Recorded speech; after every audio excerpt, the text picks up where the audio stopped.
you go to the SEC, you'll see that each and every week that's competitive. I feel you. Each and every week. I'm not saying that they are. No, that's cool. I'm just letting you know. Yeah, I hear you. I'm just saying. I hear you too. You're gearing up for the NFL draft, obviously. What is your message to teams that are interested in drafting a quarterback? How are you pitching yourself to them? What are you telling them? Yeah, absolutely. I think for me, it's all about the relationship aspect of getting to know everybody as a whole. And then, of course, the leadership that's presented as being the starting quarterback or being a quarterback in the NFL is that aspect as well. But all I want to do is pour everything into a program or organization and have no regrets. That's something that I had with my time at Alabama with no regrets. Just pouring each and every day to be the best version I can be. And the cliche motto is get 1% better, go 1-0 each and every day. And so the more you do that each and every day, the more you're going to get better, the more you're going to strive for perfection, strive to better people around you. And so it's just that growth phase that you go through as a quarterback. And so I just know that whatever place I'm fortunate and blessed to be a part of, I'm going to pour everything I can do so we can do things the right way. That's great. In this mock draft process and everything, it seems like Cam Ward and Shedeur are the guys that are getting a ton of attention. Do you feel like you belong on that level? You should be getting that same kind of discussion? See, for me, I don't really look into mock drafts, look into that situation. I just look at bettering myself each and every day so I can be the best quarterback I can be. I do acknowledge that I played in the best conference in the country, so I feel as though I'm prepared for the next level of playing against the best talent in the world, in a sense. And so I just know that you just fall back to your level of training. You reap what you sow. Yeah. And so everything that I pour in the dark is going to come out to shine when the process comes to being a quarterback in the NFL.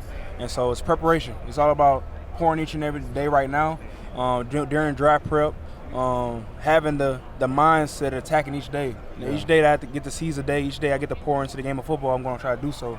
And so I just know that it's a long journey ahead. And so the time that you look at someone else's situation, a part of you is lost. Yeah. And so I'm just trying to pour into myself right now and be appreciative to play football. With that in mind, are there any destinations that you would like to go to? Any places that interest you? Yeah. For me, I'm just looking for the best opportunity to extend my playing career in the NFL. Of course, I'm from the South, so I love to be down south. But that's not how it works in the NFL. Yeah. So I'm just looking for the best fit for me, the best organization that I fit and able to better in a sense of just being the best version I can be. Each day I'm at the organization.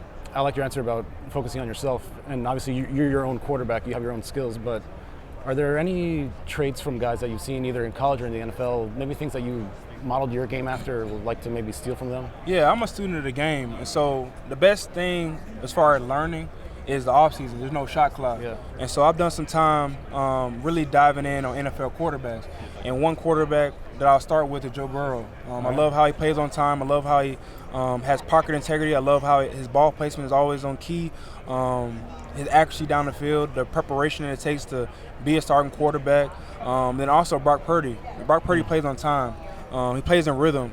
With the system with Shanahan and the 49ers, just seeing how key he is in his reads, his footwork in the pocket, being able to maneuver in the pocket and distribute the ball to his playmakers. Then also just fun to watch Lamar Jackson. Just fun to watch. He's not one-dimensional. There's so many areas you can attack a defense, whether the passing game, the running game. Him as a whole, when he escapes the pocket. So those exposure that I'll be able to watch. And also Geno Smith, just his time frame in the league, just knowledge base, just knowing where his hots are, knowing where he needs to slider protection to, knowing where his one-on-one matchups are at. So just seeing him as a player as well. So those are just a couple quarters that I've been watching. You weren't lying. You got to work. You're studying. It's just time to grow. Yeah, that's awesome. You talked about the SEC a little bit, and I want to talk about the college football playoff. Obviously, not the result you guys wanted. Yeah. You wanted to be in there. But watching it as a fan, maybe, what were your impressions about the 12-team expansion? And if there's anything that you would change, what would that be? Yeah, absolutely. When you have goals prior to the season, your short-term goal, long-term goal. One of your long-term goals that you want to accomplish is making it to the college playoffs. And so I feel as though it was a great opportunity for the best teams in the country to come together as one to compete for the national title. And so I thought it was exciting for fans to be able to watch football for a longer period this year. A lot of competitive games, a lot of home field advantages, a lot of exposure to the best talent in the country. And so I thought it was good to have it this year, and just seeing the competitive nature it took for a lot of teams to make it to the playoffs. Yeah, I heard you say that the SEC was the best conference in the world. The last two the championship teams have been from the Big Ten, and I wanted to ask you if you thought that maybe the SEC was slipping a little bit. How many ranked wins do they have? Who? The Big Ten teams prior to making it to college playoffs. No, they did well in the playoffs. You're right. No. Prior to the playoffs. I agree with you. Before the playoffs, they struggled. But when the playoffs came around, what was the strength of schedule? For who? It depends for the Big Ten. Oh, I don't know. I mean, I don't know that. Exactly. But if you go to the SEC, you'll see that each and every week that's competitive. I feel you. Each and every week. I'm not saying that they are. No, that's cool. I'm just letting you know. Yeah, I hear you.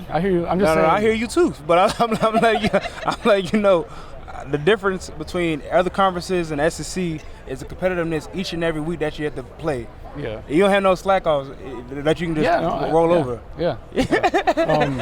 I respect it though. Listen, I'm staying in the SEC though. I play in the SEC. I know what it takes. I just wanted to get your take on it. That's all I'm saying. I appreciate you backing it up like that.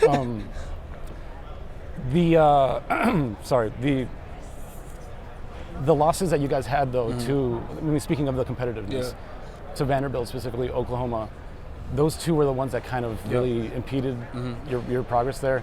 When you look back on those, just can you pinpoint things that went wrong? Yeah, absolutely. And so for us as a football team, we try to narrow our focus to the 8% rule, and just trying to stay on track to that. When I say the 8% rule, the third down efficiency, the red zone efficiency, the sacks, the penalties that we have in the game, the games where we took advantage of staying on track and not having penalties, sacks, the winning the turnover margin, those are the games we were successful and we won, and we're able to be the best offense we can be as a team. Defensively as well, the takeaways they were able to have, them getting off the field on third down, them stopping the offense in the red zone, with allowing them to just only get a field goal. And so when it was time we played complementary football for offense and defense clicking, those are the games we won. And so that's how we try to narrow our focus. Of course, you look at the losses and you look at what happened. That's how we try to narrow our focus into looking at that aspect of just knowing how we can build off of that game. And the best thing that we have is a 24-hour rule. And so whatever happens on Saturday, looking at the film, acknowledging what we need to do to grow, and so just turning the page and just bouncing back. Because of course we have losses in the season, but we didn't have 2 losses back to back because we just try to strive for perfection and just try to get better the next week.